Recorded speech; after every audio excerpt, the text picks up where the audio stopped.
Our life might be danger over here because people think that he has something to do with Pac. People think he has something to do with Biggie, and they right here in Brooklyn. You understand? It's right here in Brooklyn, and some of the people are still mad that he made making it a band walk to Brooklyn from, to get the cheesecake, and just around the corner from the cheesecake factory. So, Juniors. So it might be some dumb shit. So y'all need to get him out of here and ship him to Jersey because somebody gonna kill him over here. Those are good arguments, if you want to call it, but it's bullshit. He gonna get the same treatment no matter how much money he got. Now, it was this documentary that claimed, which we know wasn't true. Yeah, check this out. We don't talk about things that are nonsense. We don't even entertain nonsense, my brother. So we're not even going to go there, with all due respect, but I appreciate you as a journalist asking. Thank you. Because listen, 7 years ago, I'd have been like, yo, did you hire somebody to fuck? But no, you have to do it like a journalist. Yeah, no, we wouldn't even get into nonsense like that.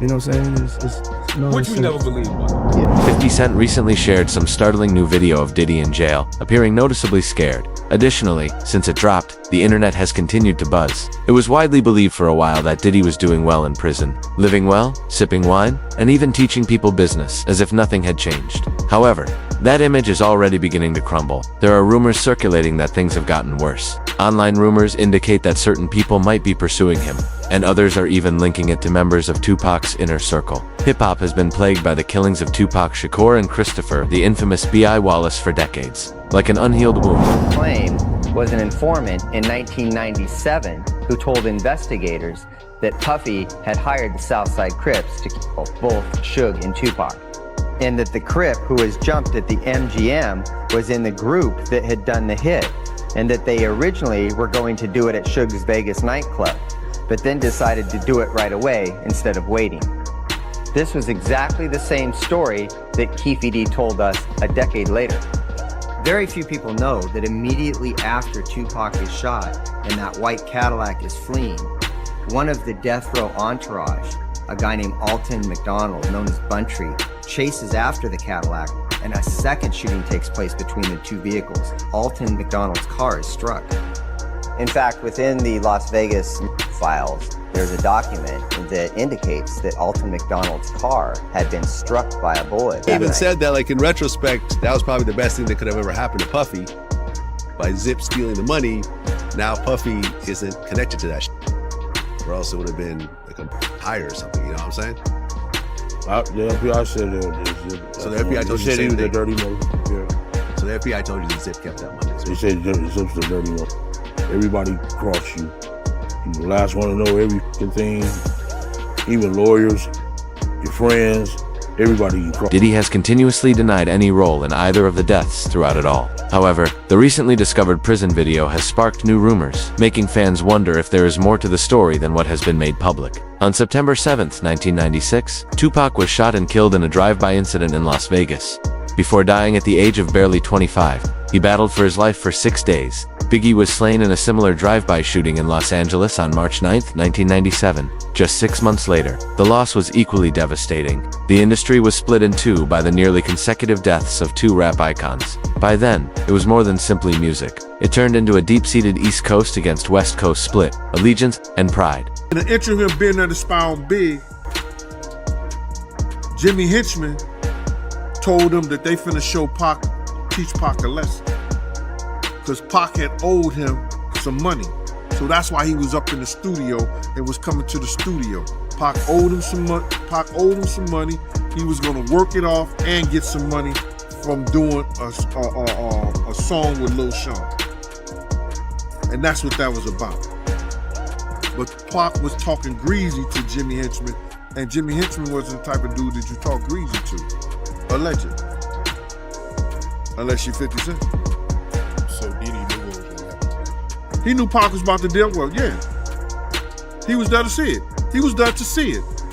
He wasn't only there to see Big them. When Jimmy Hinchman told him that, he was there to see what's going to happen to Pac. He was there for that. Because had he not been there for that, he would have went up there in the office. He would have went to the studio or the studio session with Big them. He would have went to that studio session with Big them. He knew what room Big them was in. He didn't do that. He was there to see what was going to happen to Pop after Jimmy told him. Diddy remained a prominent role on the East Coast as Biggie's close buddy, producer, and the brains behind Bad Boy Records. However, many people are wondering if the past is finally catching up to him now that this video is making the rounds. Over time, Diddy's name kept coming up whenever the deaths of Biggie and Tupac were brought up. Kirk Burroughs, he also said that, he feels like, Diddy was behind Pac murder. Yeah. If Diddy played a part in that stuff, like he said, Kirk know where the money came from. I'ma say this. They tried to, if you talk about the Vegas trip and the whole 9 yards, Kirk said that he paid for people to drive out to Vegas. You know what I'm saying? He said he paid for people to drive out of Vegas. I was heavily with Bad Boy at that time. I don't remember that part of it. You understand? I don't remember that part of it. But if Kirk knew and he was paying for people to drive out to Vegas in the whole 9 yards, it's hard to hide $1 million, brother. You ain't going to cash that in the check cashing place. You signing that over to somebody. I said 1,000 times, and I'll say it 1,000 times again. Eric Von Zip showed me and my man Boondang, AKA my man Slick, a check for $1 million. We don't know, and everybody trying to say, lying, talking about half of it got paid, 500. I don't know. I know when I asked him about, we asked him, do we ask? No, we didn't ask him. I know when he showed us a check and he walked away after he showed us the check for the $1 million. Then, when the Netflix documentary series Sean Combs, The Reckoning debuted on December 2nd and immediately rekindled past conflicts, the discourse surged once more. Several voices in the series openly suggested that Diddy might have been involved in both killings. The statement made by Bad Boy Kirk Burrow in the documentary that he thought Sean was a big factor in Tupac's death and eventually put Biggie in danger was one of the most talked about moments. In an interview that Puffy did with Fat Joe where he was talking about Biggie in his last moments in LA, and he told Fat Joe that he didn't want to go to LA, he actually wanted to go to London. But Biggie, he was the one that wanted to go to LA, and he was the one that was pushing to go to LA. That's not true. My name is Kirk Burroughs. I ran Bad Boy Entertainment. I helped co-found it. I created the company with him. I raised from general manager to president. And at that time, I put all of those business plans together. And Biggie didn't want to go to LA, ended up going. What got him out there was a week ahead of time to ease him into the whole award show.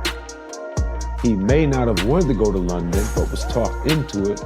First time ever, a rapper of your stature getting this treatment, that would be something he would be interested in doing, but he was easily talked out of it by Sean so that they can make an appearance at an event in LA that Saturday night. A part of the posturing of not only did we come to the award show, not only am I recording my album out here, and Big is gonna help me with some of the writing and maybe do something out here where me and him did this song in LA. I'm out on the town. And it was just... The audience was shocked just by one sentence. Intense friction between Diddy and Tupac was depicted in the docuseries, demonstrating that the dispute wasn't sudden. In the beginning, both guys were pursuing success and leaving their mark in the same business circles. But after a while, that dynamic changed. Tupac went to New York City's Quad Studios on the evening of November 30th, 1994, to record a verse for a Diddy-affiliated musician. Rather, the situation descended into anarchy. In the studio lobby, Tupac was shot 5 times. robbed, and ambushed. Even though he lived through the attack, he was nevertheless affected emotionally and physically. Only they can answer that question. I have my own opinion, but I wouldn't slander their name like they did mine. I wouldn't say things that I knew, you know what I mean? I believe so. I do believe so. I have proof, things that I can say that will back up my claim, but this is not for the world to know about. You know what I mean? It's between me and him, and only he knows. So every time he say it didn't happen, that's the only thing that makes this become an issue to everybody. Because you seen what I said in the Bible article. I basically bowed out and was gonna go ahead about my life. The next issue, that wasn't even the next issue, because them cowards waited about 4 issues before they got their story together. 4 issues later, half of New Yorkers commenting on me getting shot. And before, they was all like, we didn't see nothing. In the first issue, we didn't, Vibe viewers. Nobody seen shit. The 4th issue, when they came back with a reply, everybody knew what I did. They knew what I said. I was acting. Who gets shot 5 times in acts? Oh, I didn't get shot 5 times in their vision. I only got shot once because they found the bullet. The police found it, but now they the cops. Now they doing detective work. They found a bullet. Oh, you found a bullet, huh? So what is this other shit in me then? What was the doctors talking about? What? Can you explain these other holes in me? How'd I get gunpowder all over me? That insulted my intelligence. So yes, I did say Thug Life was dead. Yes, I bowed out, all of that. But when they said that, his faith in Diddy and Biggie was severely damaged after that. Tupac was interviewed by Vibe magazine in 1996, and the questions were straightforward and unvarnished. He was directly asked if he thought Diddy was involved. Gandil, a former Bad Boy security, has made stunning charges that Diddy knew Tupac was about to be attacked and did nothing to stop it. The Quad Studio shooting is still unsolved. They wasn't going out to no parties, no clubs, and no hip-hop scene. They wasn't doing none of that, brother. But that one particular night they go out, and it was because of Puff and D-Rock. Clark Kent said that shit himself. I've been saying it for years, but everybody was saying, I'm capping. Nah. What do you call Clark Kent? Is he capping? He's a vice president of a record company. You understand what I'm saying? He was DJing for Big. Is he capping? All these people should smack themselves, brother. Because what happened is, when people hear the truth, they can't believe it. Why? They can't understand it.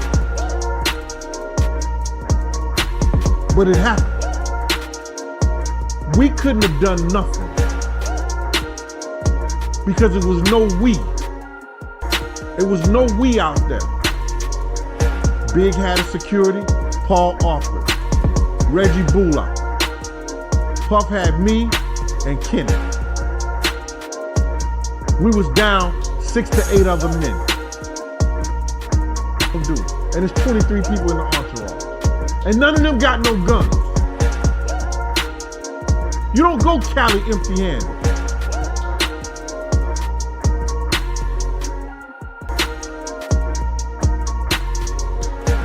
According to Gan, a recent 50 Cent documentary mentioned the incident but omitted an important fact. He claimed that Diddy, Andre Harrell, and Jimmy Henchman were all at Jimmy's office together on the day of the shooting. Biggie and Suge Knight had no idea what was about to happen, but Gan maintains that Diddy wasn't there by accident and that he had a reason for being there. Gan also claims that because Diddy controlled Biggie's publishing rights at the time, he was keeping a close eye on Biggie. Gan thinks Diddy wanted to know exactly what Biggie was writing because he was actively producing fresh stuff. Gan argues that Diddy was at the building to watch rather than to work because of this. Gan claims that when Jimmy Henchman allegedly informed Diddy that Tupac would receive a lesson for an unpaid debt, things took an even more sinister turn. Gan claims that everything changed at that precise time. Additionally, he contends that his story is consistent with what Kirkborough made public, raising the possibility that Diddy was working behind the scenes. Behind the scenes. People still want to know shit. They should have had better security. I asked them before we gonna go out? Let's hire some more security. They refused to hire more security. They refused to hire more security. Kirk Burrows said the same thing. They ain't have it in the budget. Not without Big, they don't have no budget. How about And Gann thinks Kirk would have recognized where it came from if money was really at the heart of it all. People are astounded by the story's seeming depth as additional facets are revealed. Perceptions have changed slightly, gradually over time. Today, I look at Diddy through a different lens than I might have 10, 15 years ago. There were obviously some early red flags. It's a complicated thing because we have to be very careful about falsely accusing people or even, making accusations based on nothing more than speculation. And we just haven't seen all the evidence, so I prefer to kind of withhold judgment on some things. I can tell you regarding Diddy back when Tupac Shakur and Biggie Smalls were murdered. He wasn't exactly cooperative. He didn't do what you would assume a friend or a manager, so to speak, would do. So from a law enforcement perspective, he was very unhelpful in an area where he ought to have been contributing towards getting some type of justice in those two murder cases. Because as we found out in time, he was complicit in one of them, and which would make sense why maybe he didn't cooperate in the other, because the two were, they were just, we always understood that they were somehow interconnected. And so if you're going to cooperate or provide information on one and you're culpable in the other, one thing could lead back to the next. And that's where I think he understood his own vulnerability. Money doesn't vanish, but many of the people involved in these events are no longer with us. There are still paper trails, financial documents, checks, transfers, and activities that might still be tracked over 2 years after the Quad Studio shooting, or where Gandiel thinks the truth will eventually come to light. Then followed the drive-by in Las Vegas that claimed Tupac's life. The case was unsolved for years, which led to constant rumors and hypotheses in hip-hop culture. Every several years, a fresh detail would come to light and rock the industry once again, and people would keep asking who ordered the attack. He was friendly with Big. He saw Little Sean, people like that. They wanted him to come and do a record. That was what was set up at Quad. Diddy, knowing Little Sean, they were all there. C's, all of them. It was just going to be a fun night at the studio. Pac showed up. He saw them looking down from the window. His new friends were there. Incident happened in the elevator. It might have been a scary thing, like just to send a message. Tupac standing his own ground. He just didn't leave it at that. He ended up getting hit, getting shot. The elevator went up. Our people were shocked to see him in that state. He was shocked to see our people looking at him shot. He thought that they knew something about it. He thought if he was in New York and he was with all the rappers from the East, they must have known what was going to happen. It had to be in the wind, and situations aren't laid out like that. And it was the furthest thing from the truth, but he held that to his heart. And then he went away. A few other things happened. Got better, prepared, went away, went to jail on a rape charge. Once that came down on him, it looked as if the East Coast must have been the worst thing, the worst place for him to have come to. And it looked as if the friends that he had just turned their backs on him. Suge stepped in.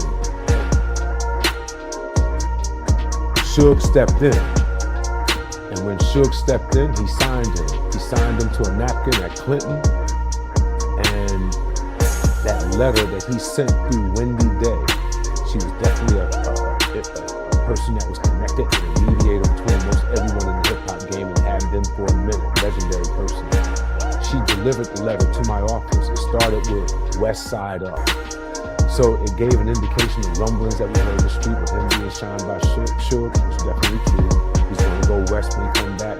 And he has an issue. When Keith D. Davis was taken into custody and accused with murder in September 2023, everything changed. He was a key player in Tupac's murder, according to the prosecution, which revived a case that many had thought had been forgotten. A previously unknown police interview from 2009 was then made public in a shocking court filing in July 2024. Davis apparently acknowledged taking part in the attack during the interview and asserted that Diddy was the one who initiated the strike. The hip-hop community exploded after those details were made public. Everyone had something to say, including journalists, artists, and fans. The conversation was dominated by one question: did he actually play a part in Tupac's demise? By the name of Wendy Day, a very important woman in the hip-hop world.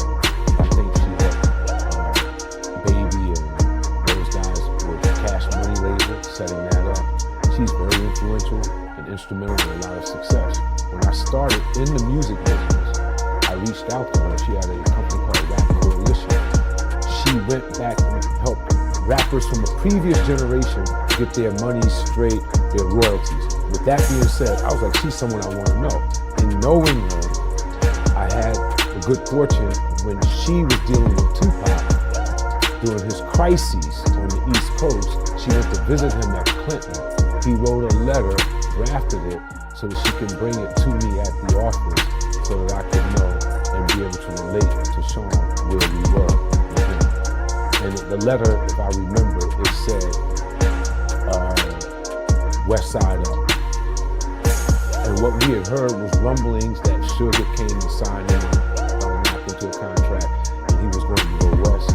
And all this stuff that happened to him on the east and made it look like people on the east, King or the biggest rappers on the east, or people that he knew should have warned him and protected him against what had happened. And it just is not geographically laid out like that. And a lot of people put some blame for things that they had nothing to do with. And he took offense, went west, and that started him as a mouthpiece against the East, all right, going at Biggie. And I think it's more than, that's one level of the beat. And I think there's another level of things that were going on in the streets where things happened in the dividing line between East and West that caused a big rift that led to mouthpieces. The explosion of social media. Moments that had previously seemed routine were abruptly re-examined and old clips reappeared. Reporters started searching through the archives, locating footage and interviews that seemed even more dubious than before. Many observed Diddy's uneasy demeanor whenever Tupac's name was mentioned, and some started making connections between long overlooked dots. Yes. He hated every bit of it. I remember one time, you know, he was like, who did you grow up listening to? I'm like, Tupac. I ain't mentioned Biggie.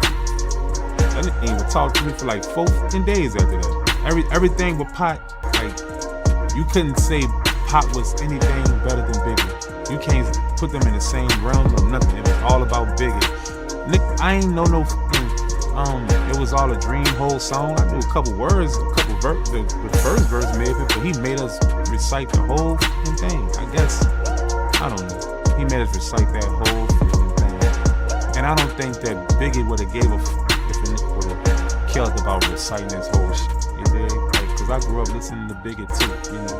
And I just felt.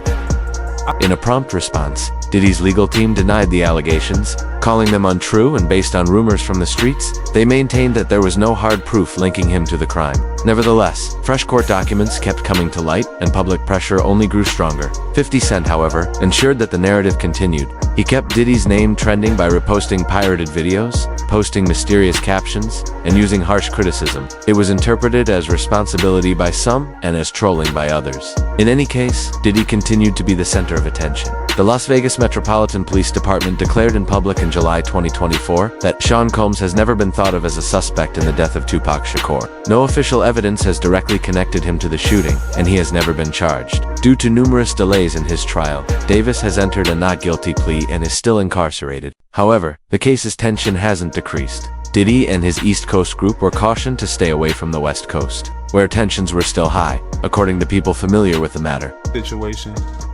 I think the real reason why they ain't gonna let Puffy out is because they trying to connect that Keith and D situation with Puffy. That's what I really think it is. Because if it came down to some foolishness and all that, buku trumped up charges they couldn't prove, I don't think they got no evidence. I think they trying to keep them in there to lock in that Keith and D.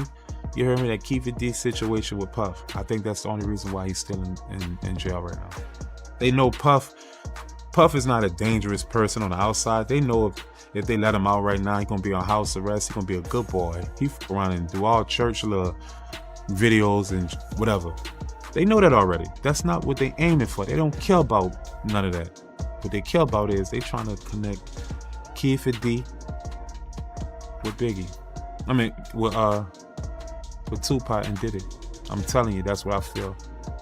I never thought I would have said that, but I'm an intelligent man, bruh.